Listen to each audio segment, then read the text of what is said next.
Okey, bismillahirrahmanirrahim. Assalamualaikum dan salam sejahtera kepada semua pelajar kimia sains.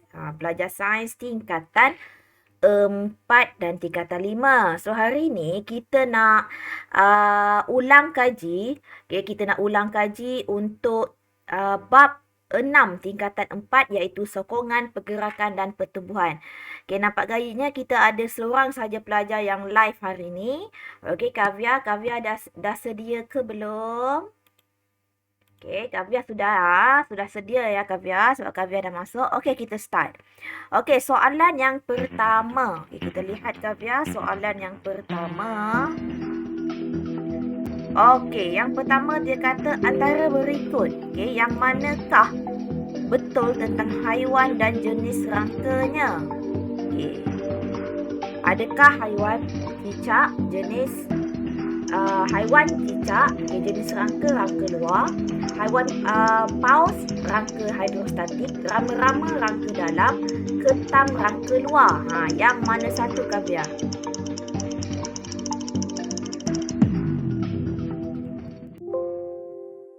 Okey, sudah habis. Kavya jawab apa Kavya? So, kita lihat apa soalan Kavya. Kavya, salahlah Kavya. Jawapannya ketam. Okey, ketam. Okey, jenisnya adalah dia kata ketam rangka luar. Ingat tak? Dia ada keraskan dekat luar. So, maksudnya dia adalah ketam jenis rangka luar. Okey.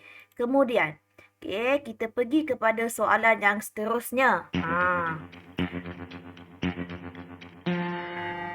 Okey, raja di atas menunjukkan pengelasan sistem sokongan dalam haiwan. Antara berikut yang manakah mewakili haiwan dalam kumpulan? Kavya sudah jawab walaupun cikgu tak habis lagi cakap soalan. Tahniah Kavya. So, antara berikut yang manakah mewakili haiwan dalam R? So, kalau kamu tengok haiwan dalam R ni rangka luar invertebrata. So, jawapannya adalah C ke tadi Kavya? Ya, okey, jawapan dia adalah cacing. Okey, invertebrata. Okey, next. Okey, Kavya.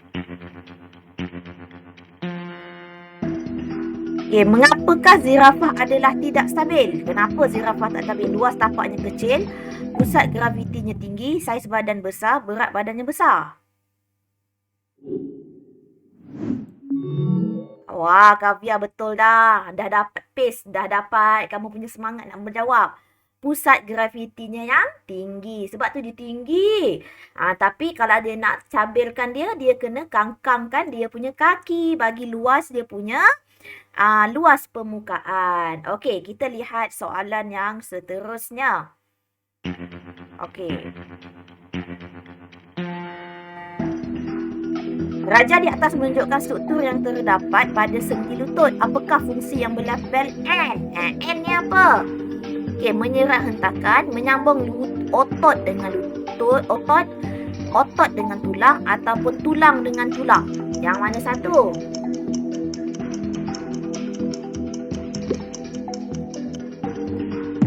Okey, Kavya sudah jawab. Tahniah Kavya. Okey.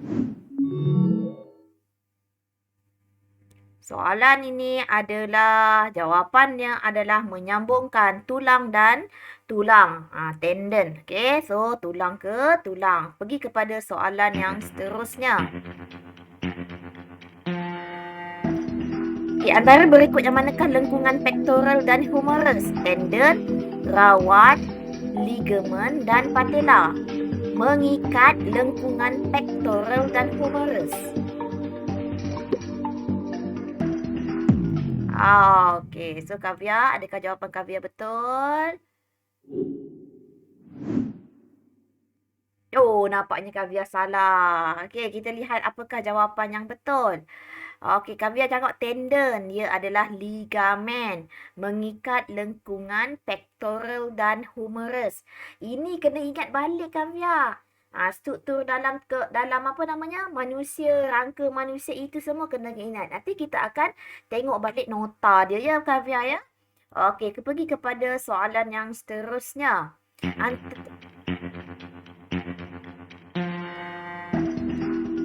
Maklumat berikut menunjukkan kecederaan yang berlaku pada Aisyah. Pergerakan sendi yang melebihi had telah menjejaskan ligamen dan menyebabkan tulang beralih dari kedudukan asalnya. Berdasarkan maklumat, apakah jenis kecederaan yang dia hadapi? Terselioh, terkehil, kekejangan otot ataupun keregangan otot? Okey, adakah Kavia betul?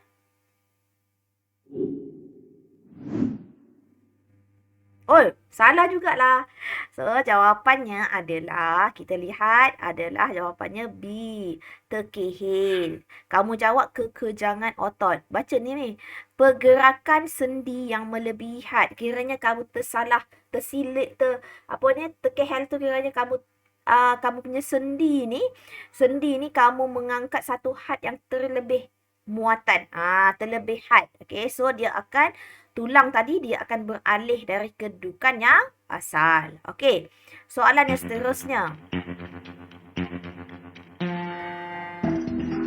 Antara bidang kerjaya berikut, yang manakah memberi tumpuan kepada kecederaan penyakit sistem muskuloskeletal yang merangkumi tulang, sendi, ligamen, tendon, saraf dan tulang? Yang mana satu? Ahli fisioterapi ke, optometris ke, ortopedik? Yang mana satu? So, adakah Kavia betul? Salah lagi lah Kavia. So, jawapannya adalah Kavia, optometris tu untuk mata. Ortopedik ni dia mengenai kalau you terpatah tulang ke apa, nanti kalau dekat hospital, sila pergi ke klinik ortopedik. Ortopedik ni untuk berkenaan dengan tulang sahaja. Ahli chiropractor ni kita dah belajar. Kalau yang ada masalah apa namanya, dia punya tu terlari ke, dia berkenaan dengan perubatan tradisional. Okay. So, seterusnya. Raja di atas menunjukkan tisu yang terdapat dalam sejenis tumbuhan. Apakah jenis tumbuhan tersebut? Serai, cendawan, keladi ataupun paku pakis? Okay, kita lihat apakah jawapan Kavia. Betul Kavia. Okay, kali ni Kavia dah betul. Okay, apakah jawapannya? Jawapannya adalah keladi bunting. Sebab dia ada ruang-ruang udara. Kalau kamu tengok sini, dia ada ruang-ruang udara. Sebab itu dia boleh terapung. Okay, next. Soalan yang seterusnya. Tumbuhan yang berikut dipadankan dengan cara sokongan tumbuhan. Antara berikut yang manakah betul? Kavia dah jawab. Okey, so kita tengok soalan yang penuh. Tumbuhan orkid akabane, rotan duri, jagung salopaut, timun tisu berkayu. Yang mana satu? Ya, betul. Tumbuhan rotan. Okay, tumbuhan rotan, dia punya sokongan dia adalah duri. Okey, kita tengok soalan yang seterusnya.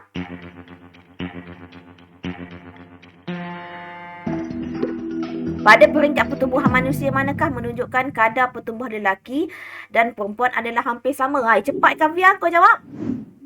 Betul ke? Betul pula. Wow, tahniah.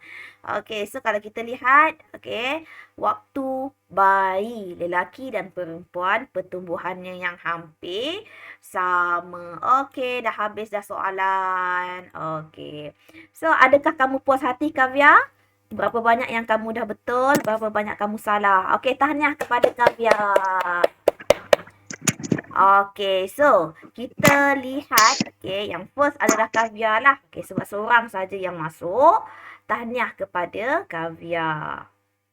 Okey, kita nak lihat, balik. Kita lihat soalan yang tadi. So, kalau ikut kepada sini, Kavia betul 1, 2, 3, 4, 5, 6. 6. Yang soalan pertama dia missing. Dia tak dapat, dia tertinggal, dia lambat tadi. Lambat nak jawab. Okey. So, tahniah kepada Kavia. Okey, so kita lihat kepada soalan yang lain. Okey. Okey, so kita tengok soalan. Okey, kita sambung kepada kelas kita. Okey, kertas 2 ya. Okey, untuk bab sokongan pertumbuhan. Okey, kita lihat jawapan yang untuk soalan berkenaan. Okey. Seorang murid telah menjalankan eksperimen untuk mengkaji pertumbuhan anak benih. Okey, kalau kamu lihat saya punya skrin sekarang, okey, mengkaji pertumbuhan. Kalau cikgu kata apa? Dapat sahaja soalan, terus tuliskan highlight kan tajuk tujuan dia. Mengkaji pertumbuhan anak benih kacang hijau. Kita dah pernah buat dah eksperimen ni hari tu ya. Okey, ditunjukkan dalam jadual di bawah. So, dia ada nombor 1 hingga nombor hari yang pertama hingga ke-7 seminggu. So, dia ada 3 jenis anak benih dan puratanya sekitar itu. So, kalau kamu lihat punya pertumbuhan dia semakin meningkat. So, kamu nampak dia punya ketinggian ini semakin meningkat dan dengan masa. Semakin meningkat masa, semakin meningkat ketinggian. Okey. Kemudian, okey, namakan. Okey, soalan dia yang pertama. Okey, namakan lengkung. Namakan lengkung. Ni bentuk apa? Dia mula dengan S. Sigmoid. Okey, macam mana kamu nak tulis dekat dalam buku kamu? Macam ini. Tulis kertas 2 bahagian A nombor 1 A. Tulis jawapan. Sigmoid. Tak perlu salin soalan. Okey, nyatakan hipotesis. Okey, kalau cikgu kata hipotesis, maksudnya apa? Ambil perkataan jika, MV, maka, RV. So, apa hipotesis yang kamu boleh buat? Okey, jika, MV kamu apa? Masa. Jika meningkat, bertambah ataupun bolehlah bertambah hari, semakin, saya kata jika kan, bukan tak boleh semakin. Okay, jika bertambah hari, maka bertambah ketinggian anak benih. Ketinggian anak benih. Anak benih. Okay, salin slow-slow. Ikut cikgu punya soalan ya. Okey. Kemudian nombor C. Apakah yang berlaku pada pertumbuhan hari yang ke-6 dan yang ke-7? Kalau kamu nampak ketinggian 6 dan 7 dia makin slow, makin slow. Maksudnya kat situ kadar pertumbuhan dia dah jadi matang. Maksudnya dah mencapai kematangan. Maksudnya dia punya pertumbuhan dah berhenti. Sebab itu nanti kalau hari yang berikutnya dia akan berbentuk, dia akan statik sahaja. So apakah yang akan berlaku bila dia kata apakah yang akan berlaku? So kamu tulis sahaja kadar pertumbuhan C ya, 1C. Kadar pertumbuhan anak benih terhenti. Okey. Kerana telah mencapai kematangan. Okey. So, kadar pertumbuhan anak benih terhenti kerana telah mencapai kematangan. Okey. Kemudian kita pergi kepada soalan D. Apakah yang berlaku? So confirm lah yang berlaku kepada anak benih lepas saja 7 hari.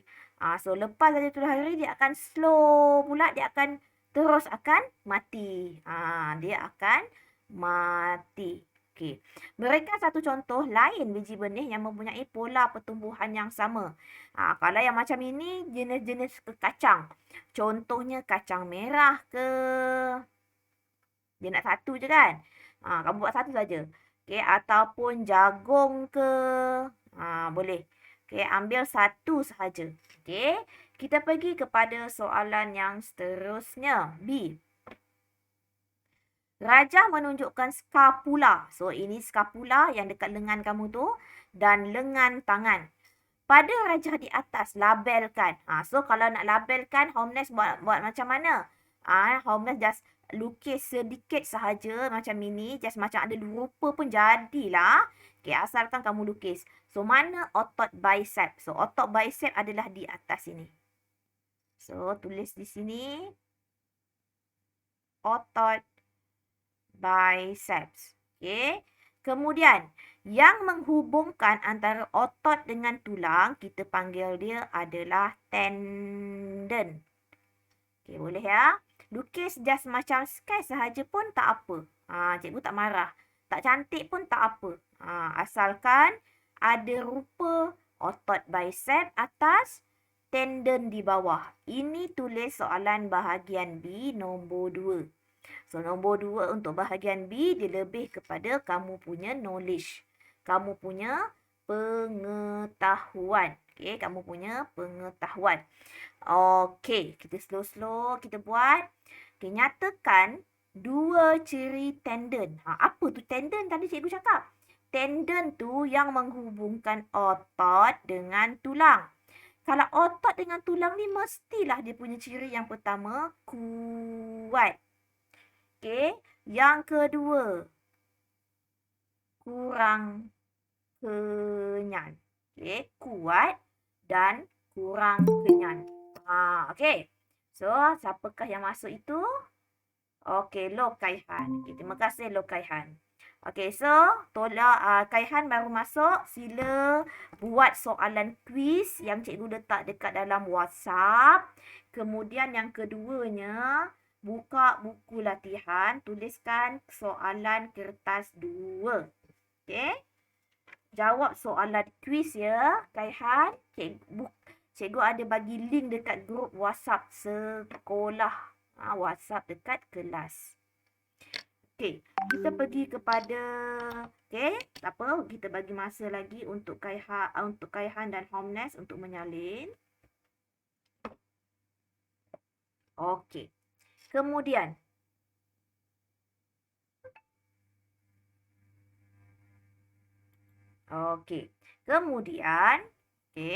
soalan B, C. Terangkan tindakan otot yang menyebabkan pembengkokan. Terangkan tindakan otot. Terangkan tindakan otot. Yang ini yang kita nyatakan. Ingat tak hari tu cikgu cakap? Kalau dia nak bengkokkan tangan, otot biceps yang ke atas tadi, dia akan mengecut. Otot tricep yang dekat bawah, dia akan mengendur. Tapi bila kita luruskan tangan kita pula, otot biceps akan mengendur, otot tricep akan mengecut. So, yang ini dia nak bengkok. So, kalau kita nak bengkok, so kamu tulis C. Soalan nombor C. Otot biceps mengecut. Manakala otot triceps mengendur. Otot bicep mengecut manakala otot triceps akan mengendur. Dah ya. Dah siap ke? Kita ada 1 jam sahaja.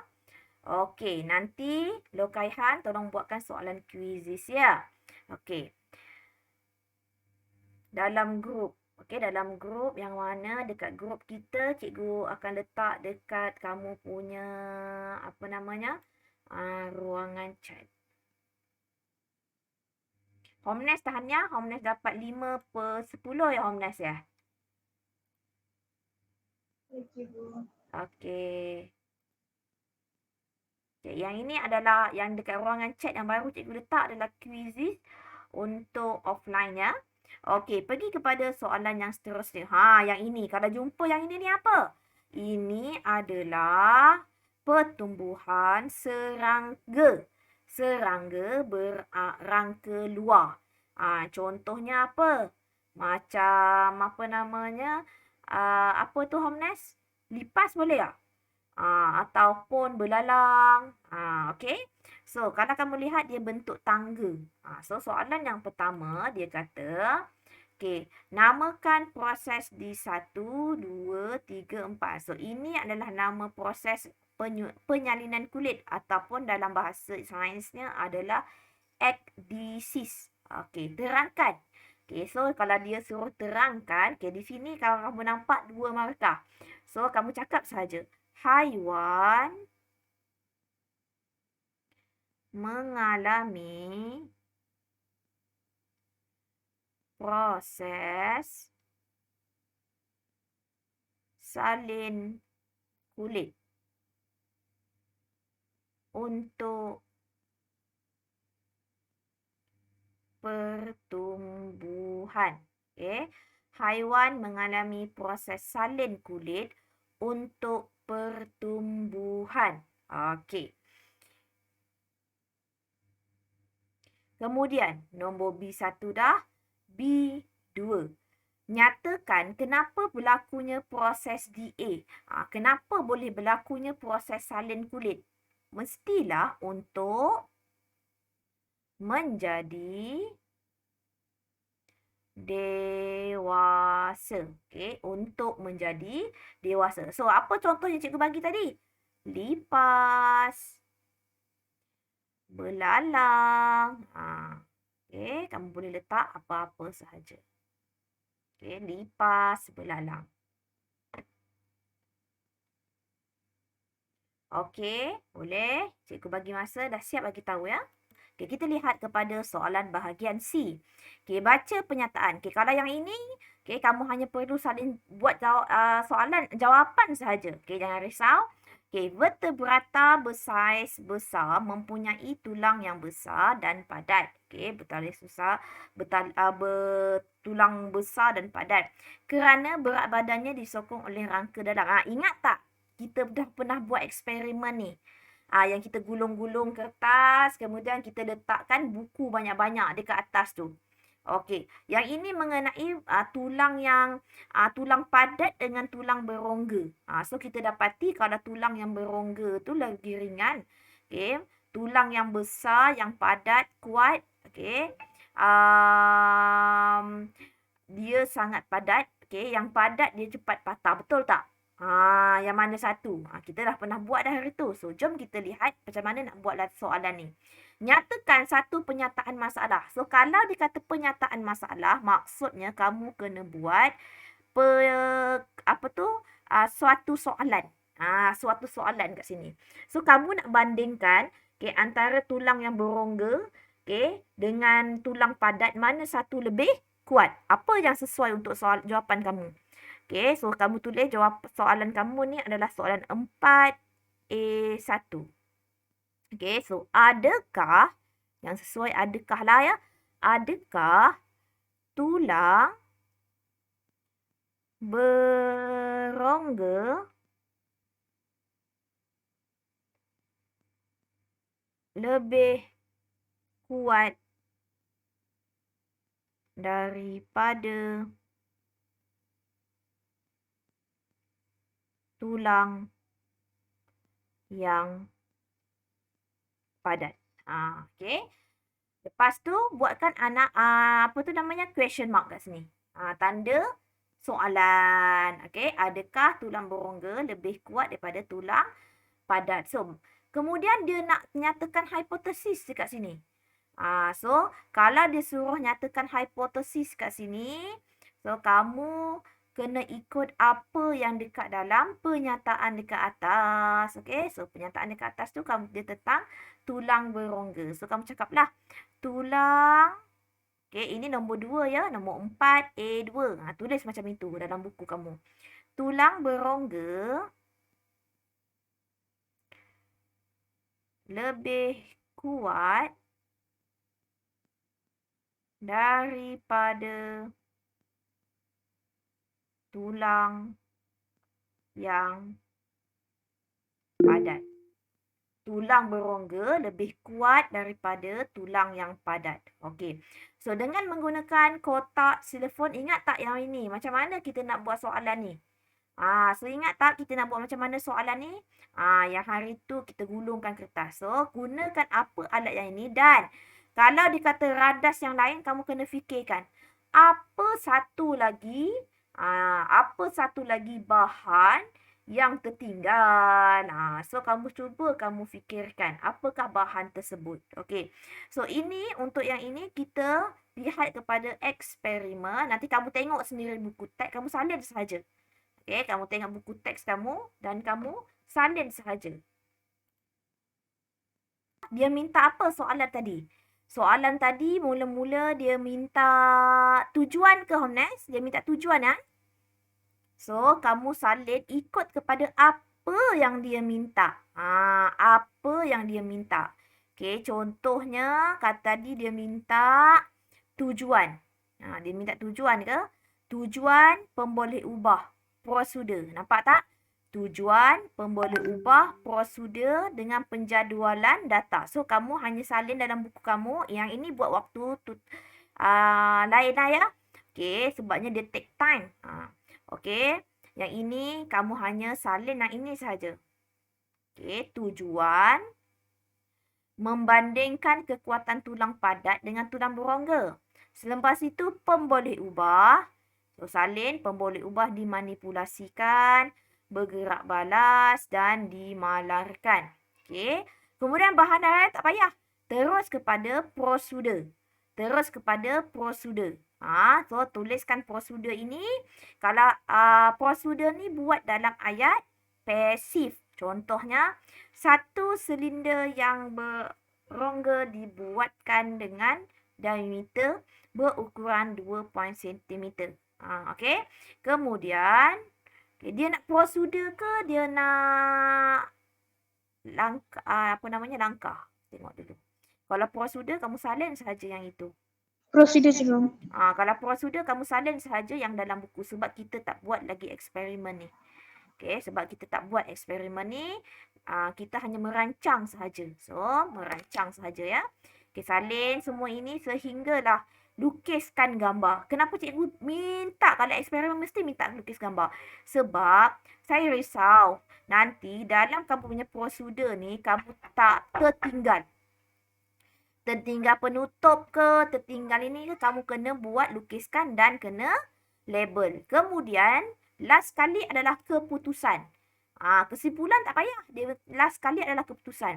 So, untuk keputusan ni, buatkan jadual. Yang dalam jadual ni tak perlu untuk kamu tuliskan bilangan buku teks ini. Tak perlu untuk kamu tuliskan bilangan buku teks ini. Kemudian, faham ke Homnes? Boleh ya? Yang tiga tu. Nanti buat. Masalah dengan prosedur. Ya, keputusan. So, ikut kepada soalan. Soalan minta apa perlu diletakkan. So, soalan dia minta prosedur, tujuan, pemboleh ubah, prosedur atau kaedah. Okey, apa beza prosedur dengan kaedah? Prosedur ni dalam ayat aktif.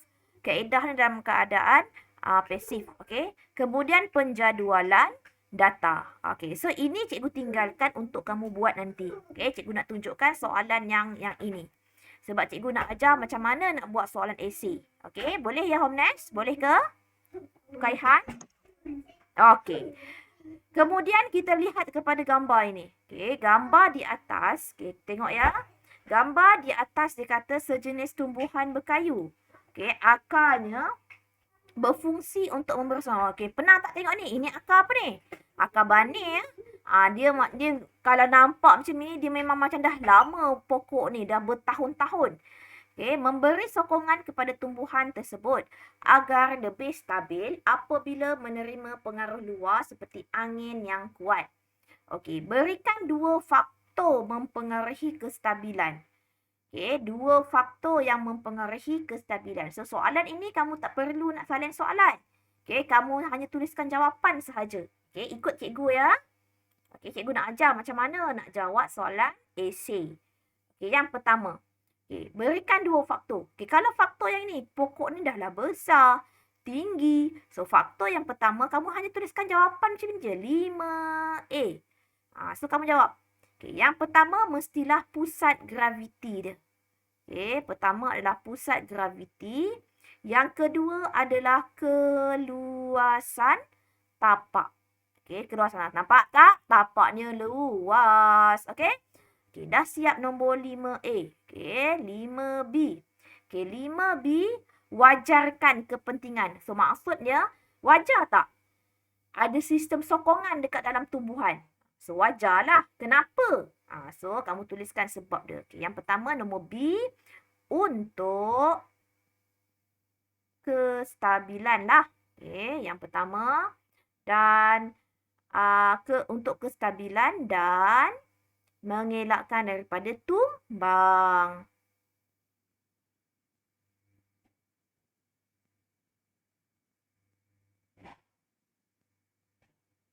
Okey, kemudian yang kedua adalah untuk mendapatkan cahaya.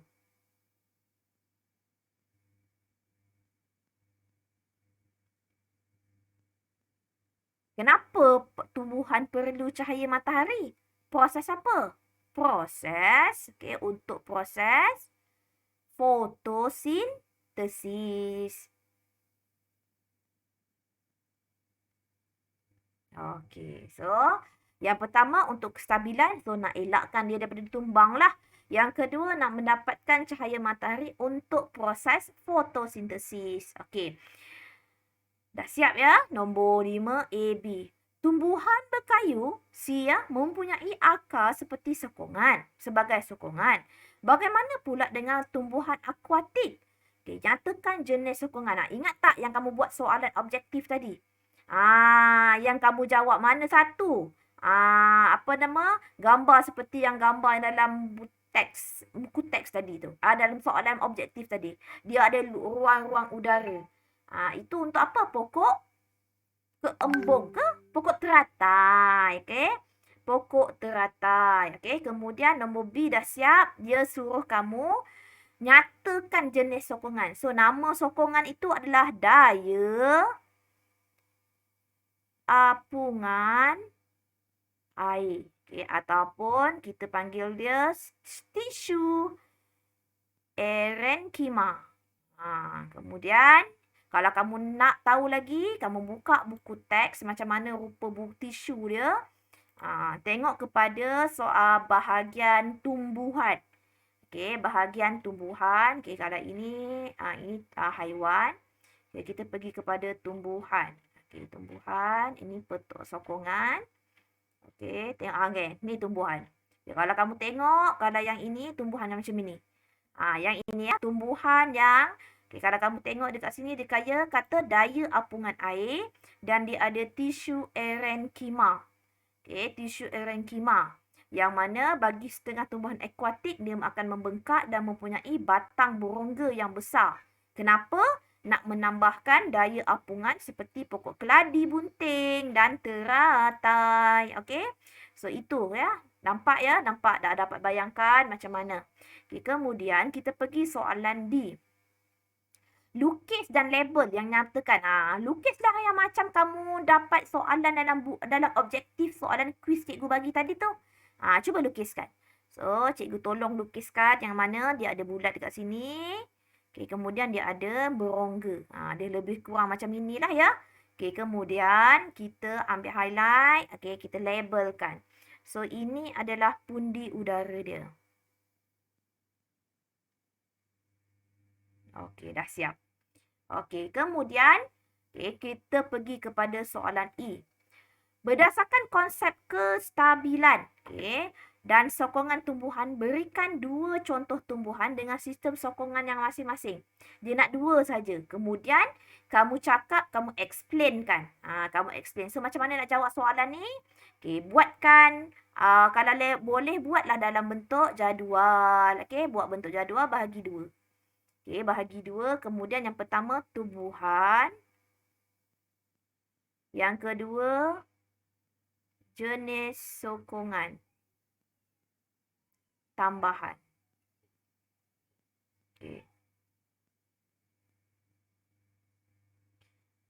Nampak tak markah dia berapa? Markah dia ada 4.